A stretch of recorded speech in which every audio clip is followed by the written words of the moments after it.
Welcome back. Today I am going to be showing you how this iron golem farm works, how you can expand it, make it more efficient, stuff like that. Alright, so this is the basic thing that you saw in the tutorial. So how this thing works, first of all, is the doors right here, they make up a village, and if there's like certain criteria, I do not know how that dude got here. Did you teleport? Huh. Well. Anyways, moving on. I have no idea what happened to that dude. But anyways, the villagers, what they do is within a certain range, I think it's like 64 blocks, 16 blocks is where they can, like, register a door. 64 blocks is like village, whatever. It's kind of complicated. There's different stuff you gotta understand for it, but what these doors do is, if they are within 5 blocks, or like, 5 block spaces of any blocks like this, it's a registered door. So these villagers are register that door as an actual village, and it will allow, well, with all the certain criteria, it'll allow iron golems to spawn. So what the game registers as a village is a door, obviously within 5 blocks. It has to be registered by a villager. And was that a villager? Okay, I have no idea what's going on. It's like, must be kind of glitchy. The computer's been doing some weird stuff. That was kind of weird. But anyways, these villagers will register this door as a village, and the certain ratio of doors to villagers and all that stuff is met, therefore iron golems can spawn.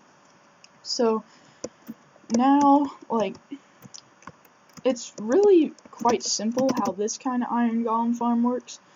I will show you like how to determine the center of the village. In this one, obviously, it's pretty basic, since all of the doors are like this. It's always gonna be, somewhere around here, like within a 4-block radius. It doesn't matter what kind of spawn chunks you're in or whatever. But let's see.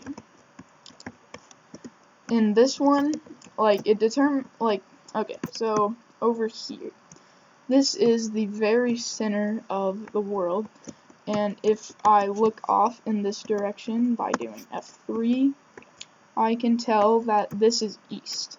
So that means that this farm, or this little, oops, there we go. Okay, this little iron golem farm is going to be, like, the center is not going to be exactly in the center. It's going to be like on one of these blocks, and that's why the spawning platform is a little bit wider than it must be. But anyways, that doesn't really matter. Okay, so how to determine the center of a village?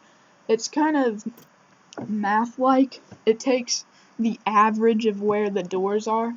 So since all the doors, like, it takes the average location, and since all the doors are kind of in a circle, it puts it right there. But on stuff like the Iron Phoenix,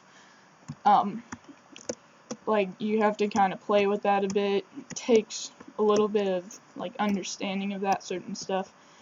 And so, yeah, that's kind of how that works. I'm not going to really go into it, like, with too much depth, because there's really no point. But just, if you want to try it out, put a villager by a door with a block within 5 block spaces of it, and he'll register the door. You can get the villager marker mod. It's kind of complicated, so if you want to try out all that stuff, there's different ways you can do that. But for this tutorial, I'm just gonna leave it at that. Alright, so another thing, how the killing chamber works. Alright, so iron golems are 3 blocks high. That means I'm 2 blocks high. See? 1, 2. Yeah. That's how tall I am in this. But iron golems, they'll get their heads stuck in this, and they mobs, if you don't already know this, they drop their drops from like their feet, and that allows like nothing to get stuck in the lava and all that stuff. That would just be terrible. So make sure you don't put the lava right there, because then it'll be pretty pointless.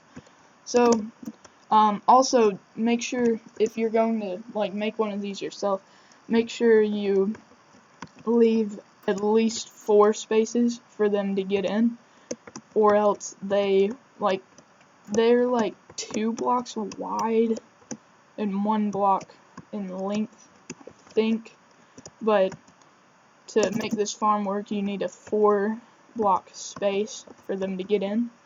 Okay, so for the actual tutorial part of how the actual iron golem farm works, that's pretty much all. Oh yeah, I did forget to mention one thing.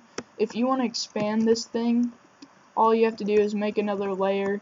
If, let's say, this has 8 villagers in it, and that has 7, 7, 8. If you're going to make another layer, make it exactly like this, except on this side, if this was 8, put 7 villagers on top of it. Very quite simple. Maybe do some lighting up to make sure mobs don't spawn. Okay, and one more thing. If lightning strikes a block near the villagers, they will turn into witches, and that would suck. So I recommend just, grabbing some slabs and going up, like, doesn't really matter. Just doing that, kind of, above them if you want to be super safe. It really doesn't matter, but, there you go. Okay, so, let's see, is there anything I'm forgetting? I don't think so. No, I don't think so. Okay. But one thing to note, if you expand this thing upward, like I did in my other, like the server I play on, one mistake I made is I put a roof on top of the highest one. You probably don't want to do that, or, you can put like water on it, and that'll make sure everything goes in there, because occasionally, like, the iron golems will spawn on top of that, and it'll mess with your raids and all that stuff. So, yeah, that's just something to note. Iron golems can spawn on slabs, that kind of little slab. And, yeah, so that's really the main part of this. Now, I'm just going to show you how the water stream works, why we made this little 7x7 thing. So, if you were just here for how the iron golem thing works, you're good. If you want to know how the water stream works, good, keep watching. Alright, so, let's say, I'm just going to take out this real quick, and I'll show you something. Oh, there we got our iron golem. He'll show me himself. Guess he won't, whatever. But anyways, you have this little, like, you would have this little, I guess, diamondy thing if you didn't put in the water, and that would be the same thing for all of it. So that's why we put in that. That's just a little thing to note, I guess. But that just ensures that all of these guys will make it into the middle. There are other ways to do that, and, like, if you watch the Iron Phoenix design thing, it shows you, like, what Tango does, is he does a thing where basically you leave out everything except, like, you leave out 3 little spaces, and then you put a water source up here, you fill in all the rest of them, leave out 3 spaces, put a water source up there. It does the same thing, basically, it just takes longer to put in all the water. And if you want to conserve blocks, you can count out a 7 space, so, let's see, 1, 2, 3, 4, 5, 6, oops, messed that up. Anyways, but yeah, you can kind of just take these out if you want to save some blocks. But yeah, it's fine either way. It doesn't really matter how all that stuff works. But yeah, the tutorial is pretty much over. There's really nothing I need to talk about more. It doesn't matter what kind of doors you use. I use jungle wood.